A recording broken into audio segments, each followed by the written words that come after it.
Welcome to my screencast on conducting classroom-based training with the Gift Acceptance Guide. Giving and accepting gifts is a routine activity in the Department of State's conduct of diplomacy. Department employees exchange gifts with our partners around the world to demonstrate and promote cooperation, honor, and respect. When our partners give gifts to employees must determine under what circumstances the gifts can be accepted in compliance with legal and ethical rules.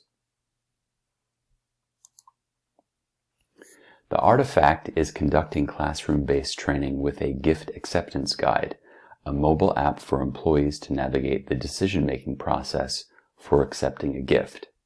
The app enables employees to navigate a series of prompts and reach a decision whether to accept or decline a gift.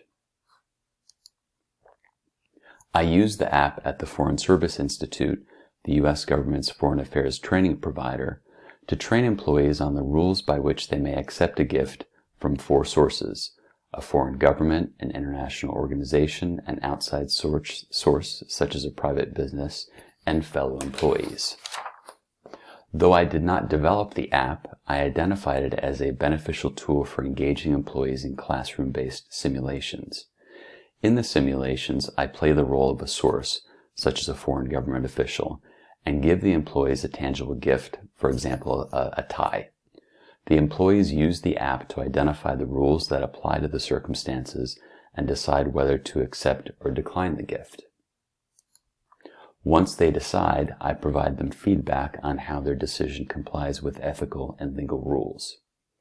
I include the app as an artifact because it is a technology-based intervention that I implemented to address a performance problem.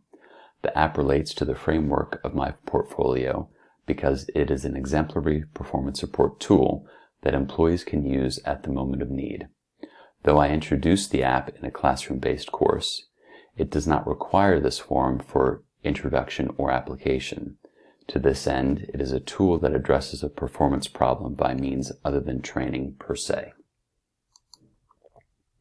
Prior to the app's advent, I used a PowerPoint deck to present gift acceptance rules to employees. After presenting the rules, I engaged the students in the same types of simulations that I described earlier. However, the students only had the information in the PowerPoint as a performance support. They frequently had to fumble through several slides in order to reach a decision. Training with the app is more effective than training with PowerPoint because it improves employees' ability to reach and document their decisions. As an example of addressing a performance problem other than by means of training, the app corresponds to my interest in human performance improvement and human performance technology.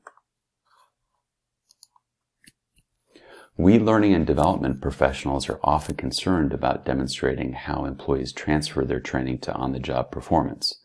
My experience with the app led me to see that mobile tools can be used in the moment of need with little to no training.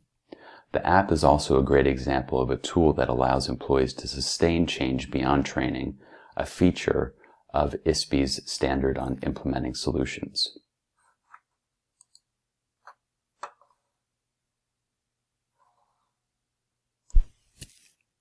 As a result of training with this app, I developed a keen interest in embedded performance support systems and completed the Association for Talent Development's Performance Support Certificate.